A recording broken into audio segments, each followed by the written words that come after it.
Hey, can you hear me? Hi, Chelsea. How are you? Hey, I'm good. I had just emailed you, and initially the link said it was scheduled for Monday, but then it let me in. I clicked it again. So it's good. Yeah, if anything reschedules, I tend to keep the link so it works usually. So we'll Yeah. operate as if we're in the now, but we're in the past, so it's all fine. Yeah, we're good. We're good. How are you It's today? I'm wonderful. Where are you located? I'm outside of Nashville, so in like Okay. Tennessee. Wonderful. Cool. How's everything in Nashville or where you're at? It's good. It's getting hot Yeah. here, so staying I'm inside. yeah, I'm in Kansas City. It's getting warm. It's getting up into that triple digit thing. So, you know, Ooh. I'm part cat, so I love it.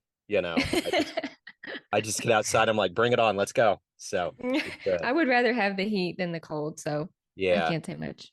Yeah, absolutely. Well, it's great to meet you. And what I would like to do before I get into your career is Sure. ask you how you survived the last 3 years with COVID. How did you get through that time? And how has it changed the way that you do things now? Mm. That's a great question. It changed a lot for me actually. I'm a therapist and a coach, and I went completely virtual at 2020 at the very beginning. I had to start doing everything online, so that was a huge transition business wise. And then personally, it's a lot of bad things happen, but in a way, I feel like with COVID, you either had a lot of bad things happen and it was really a hard time, or it allowed you space to breathe for once in your life. Yeah. And I felt like for me, that's kind of what it did. Like I wasn't running around for 12 hours a day, seeing clients in different places. I was able to be home. I was able to get into a routine. So honestly, I think personally, it was helpful because it allowed life to slow down for a while. And I would think being in therapy, mental health really got brought to the forefront. I would think that would be a very good sea change for your business. Mm-hmm. It did. It opened up so much. Honestly, I have, mm, when you're in the office, sometimes you have no shows. Sometimes you have people who can't make it.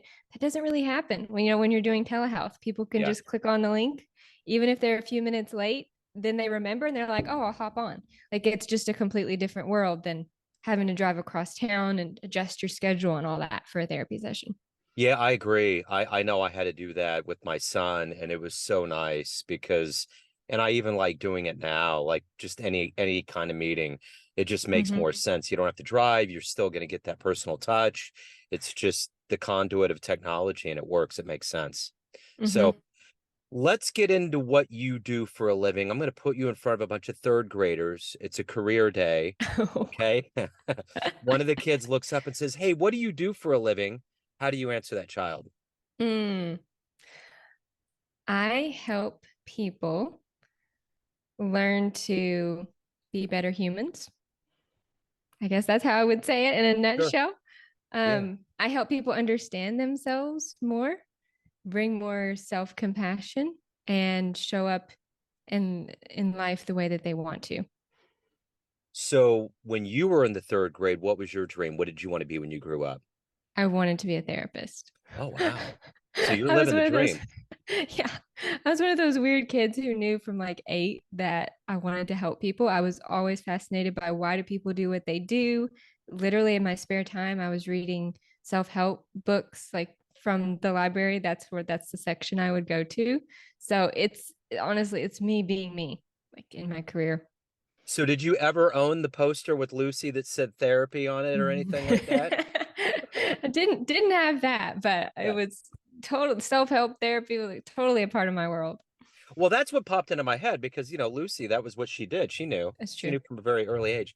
So talk to me a little bit about who's been kind of a role model or a hero for you in your life to get into your profession and Mm, just in general to get through things. mm. I mean, the first person that pops up is my mom because we spent so much time trying to understand people and why they do what they do. We would have conversations of understanding people. I was homeschooled, and so I would spend, obviously a lot of time at home doing school, but then once a week we went to a co-op where a whole bunch of other families who were homeschooling got together. And so I had plenty of socializing and interaction and all that. and we would just talk about things. We would listen to Dr. Laura Schlesinger, like I grew up listening to her, um, just to be able to understand why people do what they do, not in a judgmental way, but in a compassionate way. Like, this is why they had this reaction, and this is what might be going on in their life, and this is what led them here. So I think she had a really big influence on helping develop that part of me. So if you may have already answered this, but if you could meet anybody alive on the planet right now and spend some time with them, who would it be? Oh, that's such a hard question. I Uh, mean, the first person that comes to mind just in my narcissistic abuse space is Dr. Romani, because I think she's wonderful and she does so much good for the community, and everyone, honestly, around the world to bring understanding for narcissistic abuse. I would really think it would be very interesting to spend time with her talking about these things. so being an expert in the therapeutic field, now that we're coming out of the pandemic and we're in this post-pandemic era of our existence, Mm-hmm. what's one of the most common things that you see from people that is easy for you to recognize and something that people can immediately grab onto and start working on? Like something that people need, that a lot of people need to adjust in their life. Yeah, that's kind of common. That's kind of a common thread for everybody. Mm. Well, what comes to mind, I mean, in this fast-paced kind of world, I think slowing down and being more intentional about what we're doing and why we do things. I think a lot of times we get caught up in, well, this is how I've always done it, or this is how things are done in my family. Like a lot of my clients, we initially work on just understanding why they do what they do. Because a lot of people who initially come to me, they might be frustrated with certain parts of their life, or they overthink certain things, or they're anxious, or they're hypervigilant, or they feel depressed about certain things, but they don't know why. And I really like to help people remove the judgment piece. So we just explore, what has life been like for you up until this point? And that helps people have space to understand, oh, there's a reason that I'm struggling with this, or I have this reaction, or I have these feelings. And so I think having that self awareness is something I see people need a lot. I think the one thing about therapy in this country, and it's probably a little bit easier now for people to grab onto it, but there's always kind of a hesitancy. People don't know whether they've been traumatized or they don't know Mm, if they need it. And they're not either self-aware or they haven't had a comparative valve to say, oh yeah, I need this. How would you evaluate that with people? How would you say you should do it or you shouldn't do it? mm. Well, I think anyone can benefit from therapy or coaching at some point in their life. I mean, I'm in therapy, I've done therapy. I think therapists should be in therapy. It's not just if you are having a life crisis or if you're having breakdowns every day. And I think that's what's so important about taking away the stigma from therapy. I mean, I would say, how often do you go to the doctor? Okay, well, therapy should be a part of that. True. True. That makes total sense. What is the ultimate motivator for you every day? You don't just have a job where you go in and you make money and you leave. You're going in to Mhm. help people and to change lives. What is that motivation for you to do that line of work? Every day I see people devastated by narcissistic abuse, whether it's a narcissistic partner and they are criticized endlessly every day, or they're given silent treatments or passive aggressive comments, or it's a parent relationship and they're at this point where maybe now they realize their parent is narcissistic, but at this point their parent also has Alzheimer's and they're in the nursing home and they're having to simultaneously process the grief that they've went through by having a narcissistic parent and take care of this parent and process the grief of losing a parent.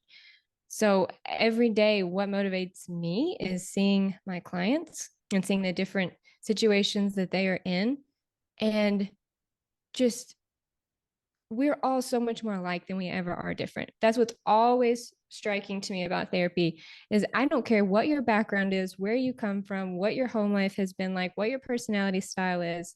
We're all struggling with the same things. So to be able to help people see really how beautiful they are, like there's just, I just love people and I love helping them see their strengths because it's so often they're overlooked. So without you obviously there's confidentiality, but without going into any level of specifics, What was one of the cases that you had to go through that made you grow the most? And now that you think back on, it's one of the most satisfying, you know, cases or times in your life that you grew the most. Mm-hmm. I think it's almost hard to pick one because I feel like it comes in moments. There are definitely clients that perhaps I personally resonate with because I've had a past history where I can relate to what they're going through, or I'm just always really amazed at how much people do and they're not giving themselves credit for. Um, so I think it's in those small moments, just when they're able to see and appreciate who they are, because so many of my clients have been worn down from narcissistic abuse and toxic relationships. They have relational trauma, and perhaps they've struggled all their life to feel worthy or just to feel like they belong, to ever feel good enough. So when I can have a moment with a client where I know they are seeing themselves in a different way, that's what's really impactful for me. So, of all the things that you've accomplished up to this point, what are you the proudest of? Well, I just wrote a book. I mean, that's a big accomplishment. Yeah. That's something that's been on my mind for a long time. So I'm very proud of that. And I'm just very grateful for the platform. That's what I'm most appreciative of is that people allow me into their world, whether that's through, interacting with me on my social media channels or getting my newsletter or clients.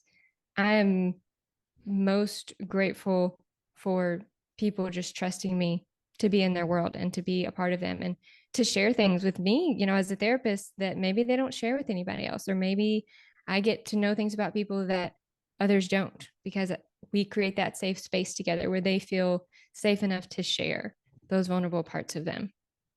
The one thing about our timeline in life is that as we grow, hopefully we're mindful enough to evolve. In your life and your evolution, you get wisdom. Let's say you have a dream tonight. You run into the 20-year-old version of yourself. You could give Mm. that younger version of you a piece of advice based on the wisdom you've gained in your life up to this point. What would you tell that young version of you? These are some great questions. And as an introvert, I really want to go away and like think about this before I Right. even answer. Um, but off the top of my head, I mean, I've had my own history of narcissistic abuse, multiple relationships with narcissists, different types of narcissists. The one thread I have consistently struggled with throughout my life is feeling good enough. And that has pushed me in a lot of ways to be successful. I started college at 16. I graduated with my master's at 22. I was starting full time as a therapist, since then up Wow. until now. And I don't often give myself credit for things. I would just go and go and go until I burn out. And then I get frustrated that I'm getting burned out, or that I'm getting overwhelmed and that I can't do more. And so I guess if I had to go back and talk to my 20-year-old self, I would tell her, let's see, at that point, I was starting my master's program, to really just slow down and give yourself credit for what you're doing and the impact you want to make in your heart and your authenticity and how you show up for people. So everyone out there has a perception of you, family, friends, clients, colleagues, but you're in control of your life. What's your perception of you? Who do you think you are? Mm. I try very hard for what's on the outside and what's on the inside to match. I think authenticity is something that's very important to me. I think in I think a lot of people outside of me see me and think that I'm put together and successful, and maybe I don't really have self doubts or insecurities. I see myself on the inside as kind of this jumbled emotional mess a lot of times. Uh, so I think that that's where I have that dichotomy between what I look like and what I feel. And that's where I have an opportunity for growth myself, is to see that, okay, even though I might have my own struggles or insecurities, as I think we all do, I can still show up and make a difference. Like I don't have to be, quote, perfect to be good enough. And that's coming from my own stuff is why I have felt that way. So, as a writer, what was the book in your life early on that really either made you want to say, I want to read as much as I can, or I want to write someday? Well, there's been so many Yeah. books. I mean, I'm such a reader. Um, so it's Was there a hard to. flashpoint, like a moment, a book where you're like, bam, the light bulb went on? Mm. Well, one of those, one part of my journey has been understanding that I'm an introvert and what that means. And on this scale, if anybody's taken the Myers-Briggs, I'm an INFJ. That's one of the rarer personality types. And as an INFJ, I've always felt different than because I perceive the world in a little bit different way. And I'm quite introverted, even though my job is like helping people and talking to people every day. I'm like 92% introverted on the spectrum Wow. of my Myers-Briggs. So reading Quiet by Susan Cain and The Introvert Advantage, those two books really made an impact for me to make sense of why I had always gotten this feedback all my life that you're quiet and you should speak up more. And what's wrong with you? Are you mad? Are you upset? Because I would be just observing and totally happy in my world. But introverts get this feedback that that's not okay and you should be interactive and you should be talking and you should be social. Like, don't be antisocial. I had that so much throughout my life. So, those two books and just understanding that I was an introvert and what meant like everything that went with that was really impactful.